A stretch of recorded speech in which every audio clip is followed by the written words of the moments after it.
Hello and welcome to Maths Plus channel. Today we're covering the 2022 Leaving Cert Paper 2 question 3. This is a circle question, so we have the extended version of the circle equation here, and we need to find the radius, okay? Or we need to find the radius to solve for k, which is the c value in the extended equation. So let's look at that. Let's put it all together. So if we compare up here, we can look at the minus 2 and we can say that minus 2 is equal to 2g. So therefore g is equal to minus 1. And if we go on to the y coefficient, we can see that 8 is equal to 2f. So f is equal to 4. Alright, so we have g and f. And now we go down to this equation here with the radius. Okay, so the radius is equal to g squared plus f squared minus c, all under a square root. So let's put all that together. So r is equal to 5 root 3, which is also equal to the square root of g squared, which is minus 1 squared, plus f squared, which is 4 squared, plus k, which replaces the c. Alright, so we have everything to solve. So all we have to do now is square both sides, because we have a square root over the k, and that means that it's in surd form. So we got to square root both sides. Okay, so let's just evaluate the internal parts first. So we have 1 squared plus 4 squared. Well, that's 1 plus 16. So we have 17 plus k over here. And when we square it, okay, we're going to get 17 plus k. Over here, if we square this, we will get 5 squared by 3, so that would be 75. 25 by 3 is 75. Alright, so let's divide across, or subtract across, and therefore we'll get k is equal to 75 minus 17, and that will be 58. So that's the first part. K is equal to 58. Alright, so tricky enough, but the formulas are in your log tables, and all you got to do is be careful with the signs, especially over here. This part is probably the most difficult aspect. So let's go on to the next question. So we're looking at the tangent now, and the you can see in the diagram, we just have to revise, what is a tangent. So the tangent is the line which is perpendicular between the center point, the line between the center point and the point of contact. So if I can get the slope over here, let's say if I get m1, then I can invert it and then get the slope of the tangent. So let's get the slope between O and P. So slope OP. So that's going to be the use a slope formula, and we need to get the center first of all. So the center is going to be 5 and negative 2, as we're going to change the signs of both of these, okay, because that's minus h and minus k, so we have to change them. Alright, so now we're going to call that x1, y1, and then the point P then is going to be x2, y2, 9 minus 4. So let's put it all together into the slope formula, and then we're going to invert. So let's do it really quick. So y2 minus y1 over x2 minus x1 is equal to minus 4 minus minus 2 over x2 9 minus 5. So we get a result of minus 2 over 4, which is minus a half.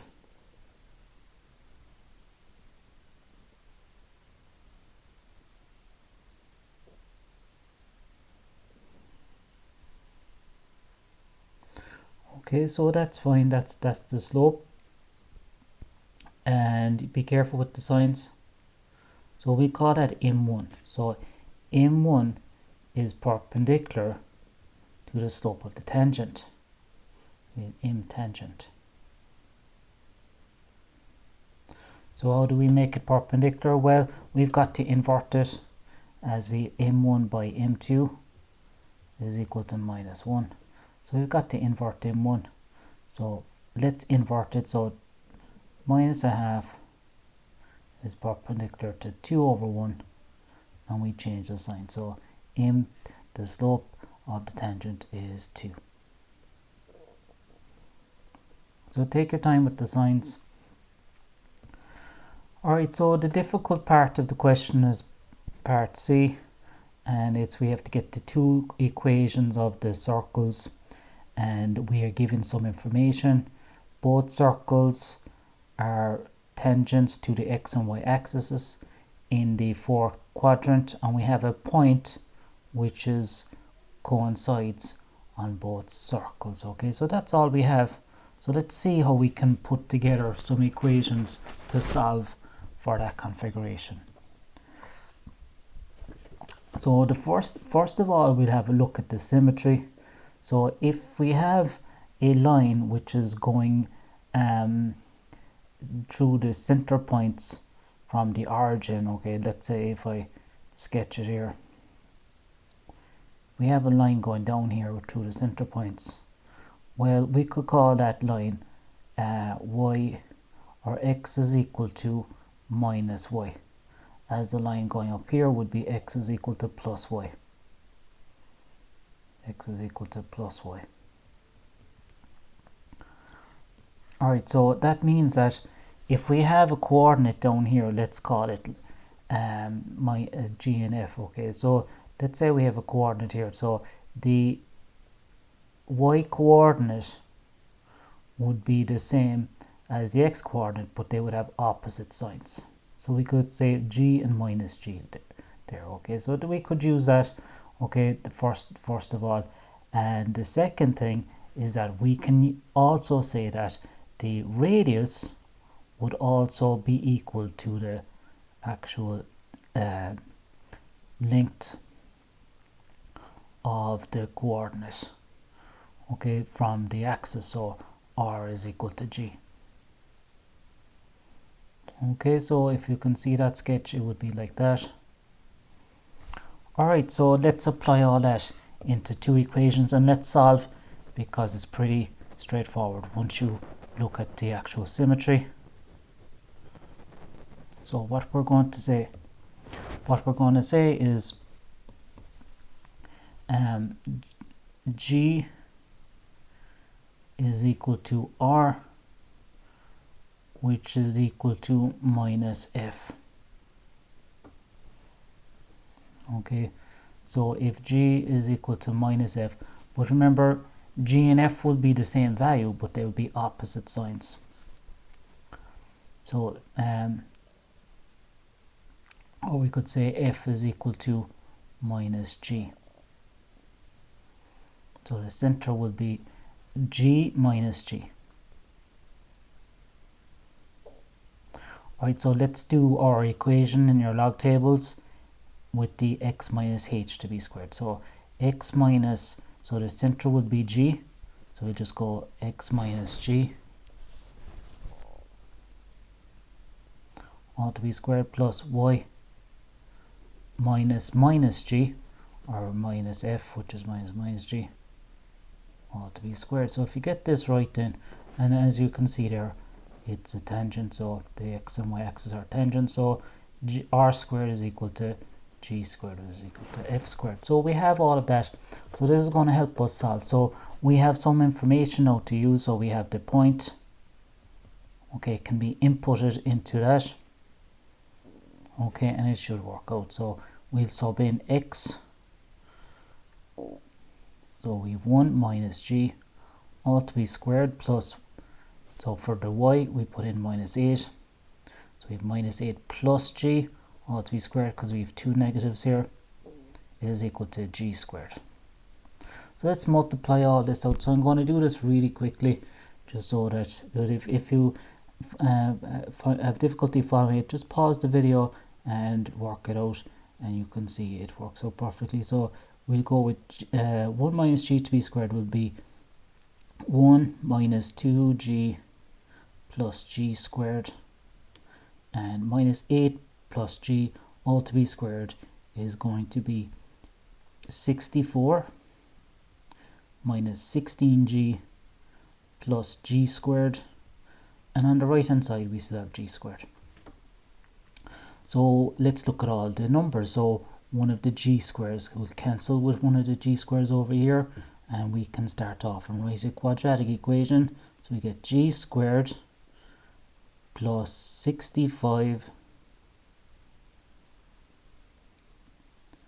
and we plus 65, we can push that over, and we'll have also minus 2g minus 16g, which will be a plus or a minus. Add them together, we get a minus 18g there. Right, so we have everything. So now let's factorize, and the numbers which will multiply to 65 and add to 18 are 5 and 13. So 3 minus 13 by 3 minus 5 is equal to 0. Therefore g is equal to 13 and g is equal to 5. Alright, so that's great. So we have all the information we need now to get the f and the r. So the centers will be 13, negative 13 for the larger circle, and so we call that C1, and C2 then will be 5, negative 5, and also R will be equal to 13 for the first one, and R will be 5 for the second. Alright, so let's put it all together.